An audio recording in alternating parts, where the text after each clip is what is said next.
رضیہ سلطانہ ابتدائی حالات۔ رضیہ سلطانہ میں حکمرانی کی صلاحیتیں درجہ اوتم موجود تھیں۔ عقل و فہم اور حسن و تدبیر، سیاست کے لحاظ سے یہ خاتون اپنے زمانے کے بہترین مردوں کا جواب تھی۔ انسان کی صلاحیتوں کو جانچنے والوں کو رضیہ سلطانہ میں سوائے نسوانیت کے کوئی دوسرا عیب نہیں ملتا جو بادشاہت کے جلیل القدر مرتبے تک پہنچنے میں حائل ہو سکے۔ رضیہ کا یہ شعار تھا کہ وہ قرآن کریم کی تلاوت بے حد ادب اور تعظیم کے ساتھ کرتی تھی۔ مذہبی معلومات کے علاوہ دوسرے علوم و فنون پر بھی اس کی بڑی گہری نظر تھی۔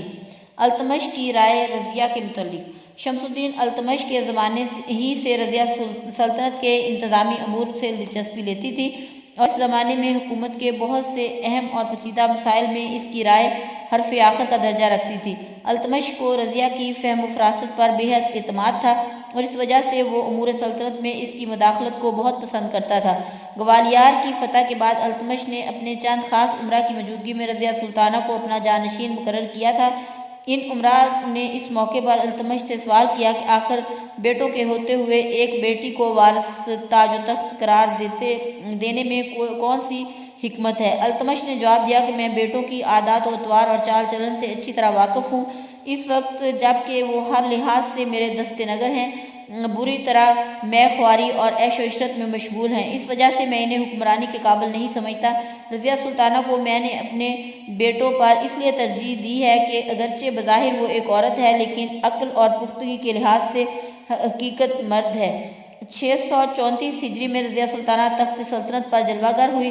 حکمرانی کے فرائض کو کچھ اسلوبی سے سر انجام دینے کے لیے اس نے پردہ ترک کر دیا اور مردانہ لباس زیب تن کر کے دربار عام منعقد کیا۔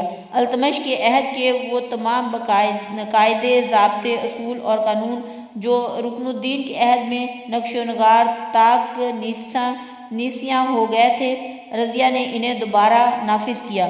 رضیہ نے حکومت کے فرائض کو انجام دینے کے سلسلے میں اپنے باپ کی پوری پیروی کی اور انصاف اور جود و سخا کو اپنا شعار بنایا۔ چند امراء کی بغاوت۔ جب رضیہ نے عنان حکومت اپنے ہاتھ میں لی تو چند نامی گرامی امراء مثلا نظام الملک محمد جنیدی، وزیر سلطنت علاء الدین شیرخانی اور ملک سیف الدین کوچی وغیرہ نے علم بغاوت سربلند کیا۔ ان امراء نے باہمی مشورے سے ملک کے دوسرے امیروں اور جگیرداروں کو بھی رضیہ سلطانہ کے خلاف اکسایا۔ اودھ کے جگیردار ملک ناصر الدین کو جب ان امیروں نے بے وفائی کا حال معلوم ہوا تو اس نے رضیہ سلطانہ کی مدد کرنے کا تہیہ کر لیا اور دہلی کی طرف روانہ ہوا۔ نصیر الدین دریائے گنگا کو پار کر کے ابھی آگے بڑھا ہی تھا کہ باغی امراء نے اس پر حملہ کر دیا۔ ان امیروں نے نصیر الدین کو گرفتار کر کے اس کی فوج کو منتشر کر دیا۔ ملک نصیر الدین کی صحت کچھ اچھی نہ تھی، اس لیے اس نے اسی عالم اسیری میں دائی اجل کو لبیک کہا۔ رضیہ سلطانہ کو جب امیروں کی سرکشی کا علم ہوا تو اس نے بڑے ہی دانش مندانہ طریقے سے ان ہنگامہ پرور امراء کی مجموعی قوت کو منتشر کیا اور ایک ایک امیر کو موت کے گھاٹ اتارا۔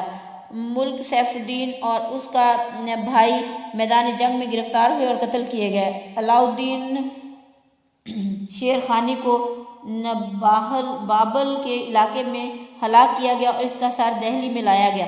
ملک نظام الدین میدان جنگ سے بھاگ کر کو سرمور میں پناہ گزین ہوا اور وہیں راہی ملک عدم ہوا۔ حکومت کی تنظیم نو۔ ان امیروں کو مناسب اور موزوں طریقے سے ختم کرنے کے بعد رضیہ سلطانہ کے روب داب کا سکہ عوام کے دلوں میں بیٹھ گیا اور سارا ملک باغیوں اور سرکشوں کی ہنگامہ خیزیوں سے پاک صاف ہو گیا۔ رضیہ نے حکومت کی بنیادوں کو پوری طرح مضبوط اور مستحکم بنا کر حکومت کے بڑے بڑے عہدے اپنے مشہور اور قابل اعتماد امیروں کے سپرد کیے۔ رضیہ نے سابق وزیر مملکت نظام الملک کے نائب خواجہ مہدی غزنوی کو وزارت کے منصب پر سرفراز کیا اور یہ نیا وزیر بھی نظام الملک ہی کے خطاب سے سرفراز ہوا۔ لشکر کے نیابت سیف الدین ایبک کے حوالے کر دی اور اسے قتلہ خان کا خطاب دیا۔ عزاء الدین کبیر خانی نے رضیہ کی اطاعت قبول کر لی تھی، اسے لاہور کا حکمران مقرر کیا گیا، اس لیے لکھنوتی، دیول، سندھ اور دوسرے مقامات کی حکومتیں بھی ملک کے نامی گرامی اور قابل اعتماد امراء کے سپرد کی گئیں اور وہ سب دارالسلطنت دہلی دہلی سے اپنی اپنی تقرری کا فرمان لے کر اپنے اپنے علاقوں کو روانہ ہوئے۔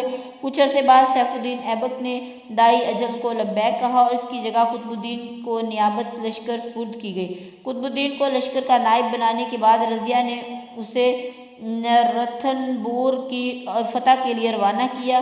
قطب الدین رتھنبور پہنچا اور اس نے وہاں سے مسلمان قیدیوں کو آزاد کروایا جو التمش کی وفات کے زمانے سے ہندوؤں کی اسیری میں زندگی بسر کر رہے تھے۔ قطب الدین نے قلعے کو فتح کرنے کی کوشش کی اور دہلی واپس آ گیا۔ یاقوت حبشی کا اقتدار۔ قطب الدین جب رتھنبور کے لیے روانہ ہوا تو اس کے بعد دہلی کی حالت بالکل ہی بدل گئی۔ ملک اختیار الدین البتگن امیر صاحب حاجب مقرر کیا گیا۔ جمال الدین یاقوت حبشی جو امیر اخور تھا دربار شاہی پر بالکل چھا گیا۔ یاقوت حبشی نے رضیہ سلطانہ کے دل میں کچھ ایسا گھر کیا کہ تھوڑے سے عرصے ہی میں امیر الامراء بن گیا۔ اس کا اثر و رسوخ یہاں تک بڑھا کہ جب رضیہ گھوڑے پر سوار ہونے لگتی تو اس کے بغل میں ہار ڈال کر اسے گھوڑے پر بٹھاتا۔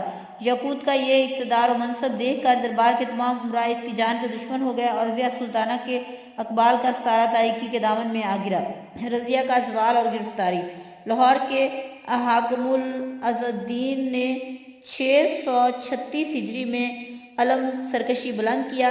عزالدین کی بغاوت کو فروغ کرنے کے لیے رضیہ سلطانہ نے اس پر لشکر کشی کی۔ عزالدین نے رضیہ سے جنگ کرنا مناسب نہ سمجھا اور اس کی اطاعت گزاری کا اقرار کر کے خاموش ہو رہا۔ رضیہ کو عزالدین کا یہ انداز اطاعت بہت پسند آیا اور اس نے خوش ہو کر لاہور کی حکومت کے ساتھ ملتان کی حکومت بھی عزالدین کو سونپ دی۔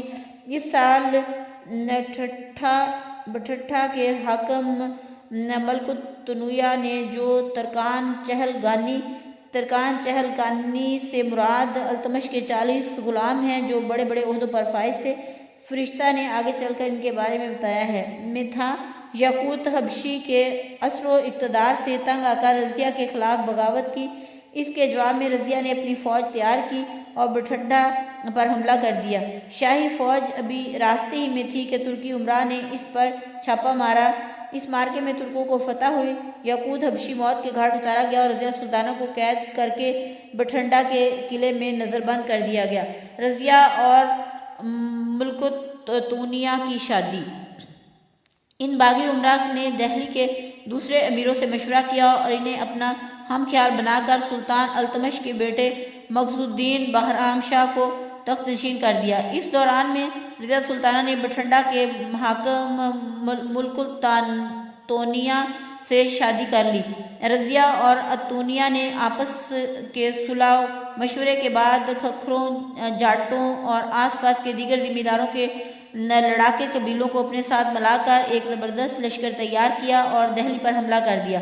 مغز الدین بہرام شاہ نے اپنی فوج عزالدین بلبن کی ماتحتی میں روانہ کی۔ عزالدین بلبن التمش کا داماد تھا جو بعد میں الغ خان کے لقب سے مشہور ہوا۔ راستے میں دونوں فوجوں کا آمنا سامنا ہو گیا۔ ایک زبردست جنگ ہوئی جس کے نتیجے میں رضیہ سلطانہ کو شکست ہوئی اور میدان جنگ سے بھاگ کر بٹھنڈے میں پناہ گزین ہوئی۔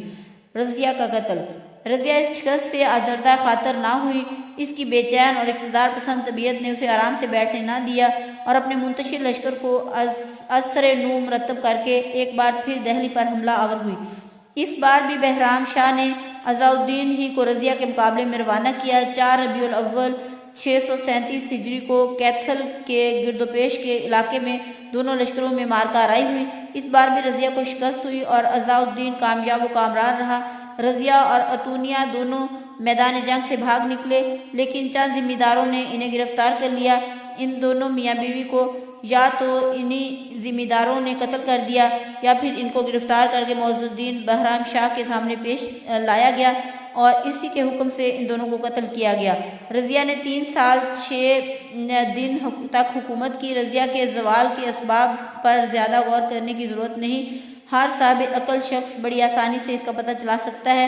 تھوڑے بہت غور و فکر کے بعد یہ معلوم ہو جاتا ہے کہ یاقوت حبشی کا حد سے بڑا ہوا اختیار ہی رضیہ کے زوال کا اصل سبب ہے۔ یہ پوری طرح واضح ہے کہ ایک حبشی دہلی کا امیر الامراء ہونے کا کیا حق رکھتا ہے۔ ایک ادنا شخص کا ہندوستان کی سب سے بڑی شخصیت سے خاص تعلقات رکھنے کے کیا معنی ہیں؟ رضیہ سلطانہ 25 ربیع الاول 637 ہجری کو قتل کی گئی۔